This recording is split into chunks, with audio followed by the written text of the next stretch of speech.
Hello class, this is Demetrius Wilson. We are now on Chapter 9 in Business Marketing. Chapter 9 focuses on branding. Our learning outcomes for Chapter 9 are: describe the elements of brand and how brands add value to an organization's products and or services. Define brand equity and its role in measuring brand strength. Explain how marketers use brand positioning to align marketing activities and build successful brands. Explain the importance of name selection in the success of a brand. Very, very important. Discuss the role of packaging in the brand building process. We'll talk about that a little bit later in terms of how the package is presented and how that might increase or decrease sales. And explain key strategies for developing brands, including brand ownership, brand and line extensions, and co-branding and licensing, extending your business for further sales. So what creates a brand experience? Brand name. Coca-Cola, Pepsi, they have brand names that people swear by. So it's very easy for someone to pick up a Pepsi or a Coke. But if you have Demetrius's Cola that nobody's heard of, they might be less likely to pick that up. The product design depends on how it looks, how it's packaged. If it's not packaged very well, maybe that's something that you wouldn't likely buy. Shopping experience. For instance, I went over to a place called Roadrunner.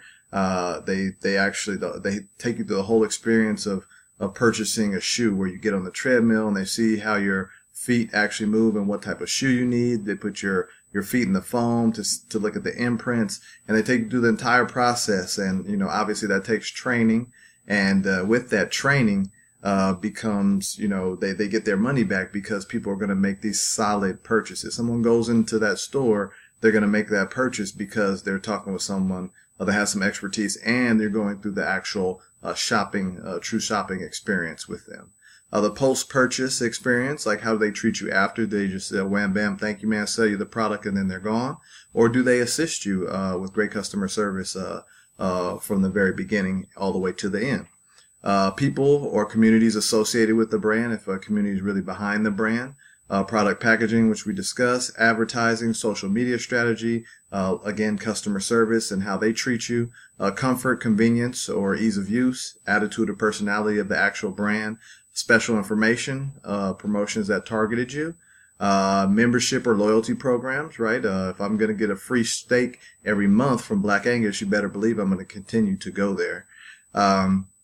Pricing or value for the money, and events or activities tied to the brand.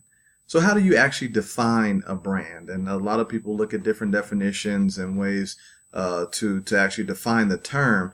But this is a pretty good synopsis of when you think of a brand, what should you think of? A brand is an identifier. It's a name, sign, symbol, design, term, or some combination of these things, right? So it could be all of them combined together that identifies an offering and helps help simplify the choice for the consumer. So like I said, if you go to the 7-Eleven, you see Coke, you see Pepsi, and you see Demetrius's Cola. Well, you can go ahead and get rid of Demetrius's Cola, and you can choose between Pepsi and Coke. Brand is a promise of what a company or offering will provide to the people who interact with it, right? So you'll see a few promises a little bit later in the lecture. Brand is an asset, a reputation in the marketplace that can drive a price premium and customer preference for goods of a particular from a particular provider. A brand is a set of perceptions, right? So what do people perceive about your product? The sum total of everything individuals believe, think, see, know, feel, hear, and experience.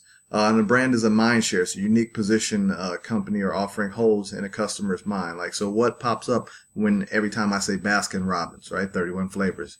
Rocky Road ice cream, bubblegum ice cream, like what pops up in your head whenever I say that term. The meaning for a brand, we'll talk about, and meaning is definitely different than definition.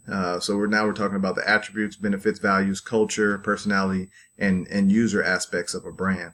So the attributes are specific product features. So like for Mercedes-Benz, which is the example we're going to use. For example, they suggest expensive, well-built, well-engineered, durable vehicles, right? So nobody says like, hey, I got this Mercedes and it was a lemon. You never hear that. Benefits, attributes translate into functional and emotional benefits. So for Mercedes, automobiles suggest prestige, luxury, wealth, reliability, and self-esteem, right? So again, if you see someone in Mercedes-Benz, you don't say, oh, that's a crappy looking car. Values, company values and operational principles. Mercedes brand evokes company value around excellence and high performance and power, right? That great German engineering. Culture, cultural elements of the company and brand. Mercedes represents German precision, discipline, efficiency, and quality. Personality, strong brands often project distinctive personality, and Mercedes definitely does that. The Mercedes brand personality combines luxury and efficiency, precision, and prestige. And user brands may suggest the types of consumers who buy and use the product. Mercedes drivers might be perceived as classified differently than, for example, people who drive Cadillacs, Corvettes, or BMWs. So, I drive a Leaf, definitely not in the category of someone who drives a Mercedes. Service brands. So you have brands that are relative to products that you can touch that are tangible, but you also have service brands.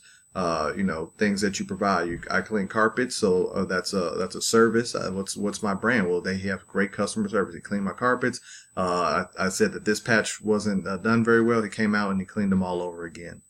Service brand develops as companies move from manufacturing products to delivering complete solutions and intangible services.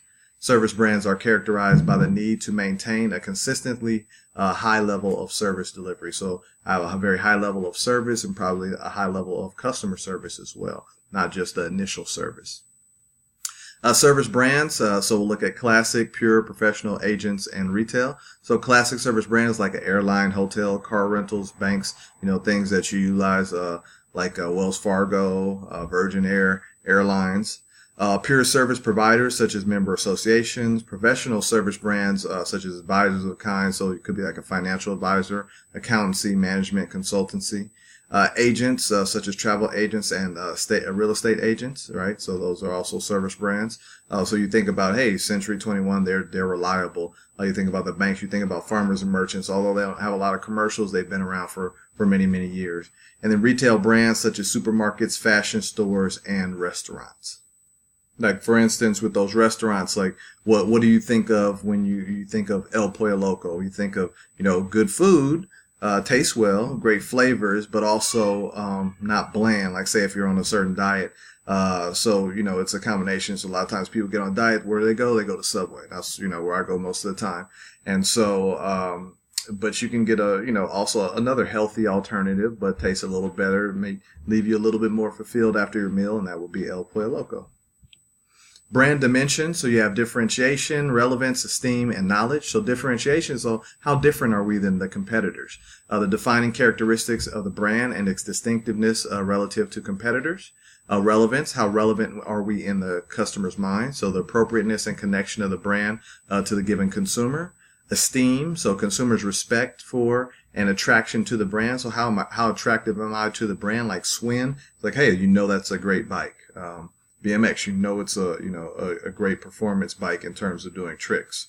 Knowledge, consumers' awareness of the brand and understanding of what it represents. So how much knowledge does does the general and a more informed consumer have about your product? So this is interesting. So I want you to probably pause on this and take this in, and it's also in your textbook. So you're reading your textbooks, you should see it as well. But in case you don't understand the arrows, you see you have an aspiring brand, right, in this quadrant. And then they're aspiring, and then they get to where they need to be, and where you want to be is where this is a power brand.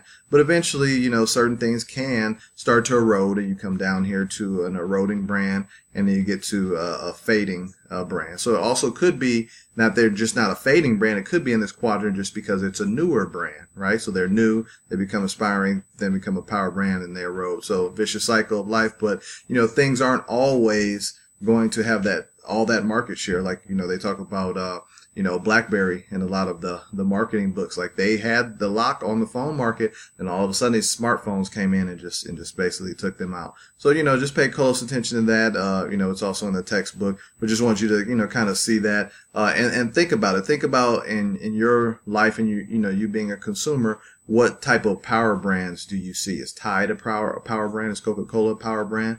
Eroding brands, like, could it be something like BlackBerry? Is that an eroding brand? Is it a fading brand, right? Are they fading away? Or are they doing, like they say in one of the other marketing textbooks, that they're selling a lot of their products out of the country in Africa, and to them it's actually great new technology. It's to us it's old, but to them it's not. So they don't get stuck with all this product. They sell it there, and it works out great for them. Aspiring brands, could be something that's cutting edge, that's about to be really huge.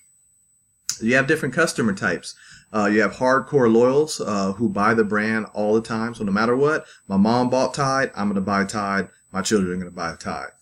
Split loyals who are loyal to 2 or 3 brands. So I'll buy Tide, but if all's on sale, I'll buy all. And if 1, 2, 3 detergents on sale, I'll buy that too. Shifting loyals are they who move from one brand to another. And then switchers who have no loyalty at all, and not in life, but just in terms of product, are possibly deal prone, constantly looking for brands, bargains, not brands, but bargains, or vanity prone, looking for something different, right? So they're looking for, how they can get the best deal.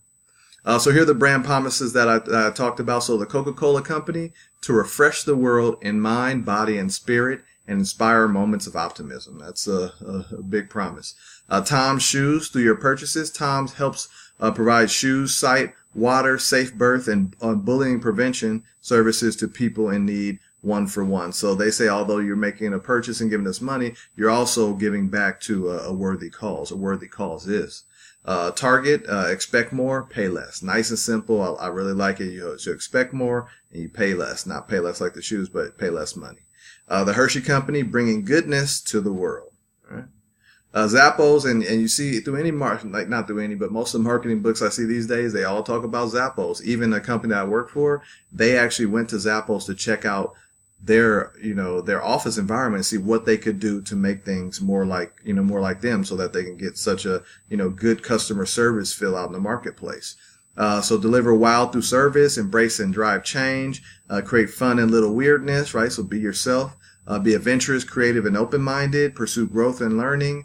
Build open and honest relationships with communication. Build a positive team and family spirit. Do more with less. Be passionate and determined. And be humble. All these things that you'll see a lot of people in companies are not. These are their core values, and that's why they've had so much success.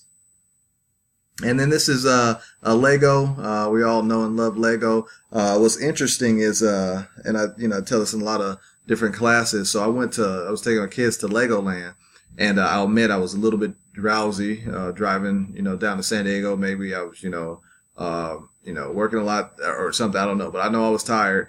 And as I'm going through the line and I'm thinking, I'm like, am I hallucinating? But it said that if you drive a Volvo, you can go all the way to the front and park right here and go right into the park.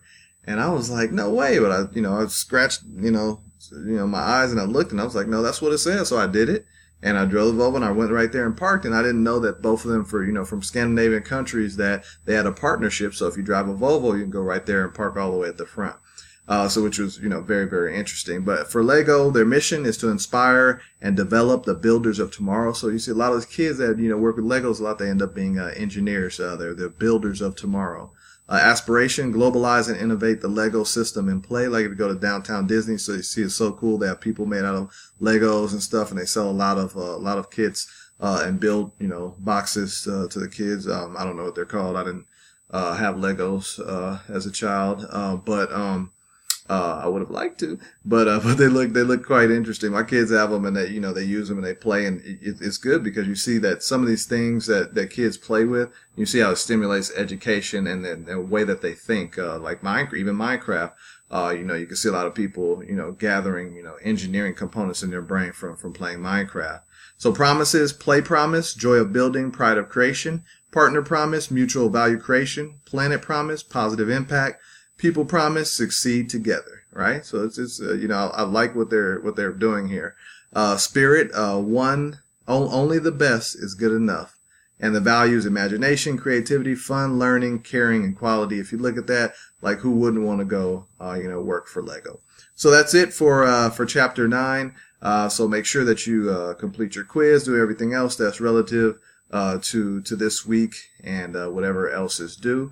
And move on to chapter 10. As like I say, we move through these classes and these sections very, very quickly, and the time will be over before you know it. If you have any questions, comments, or concerns, please feel free to email me. I am here to assist. Thanks a lot, and as always, have a good day and a great week.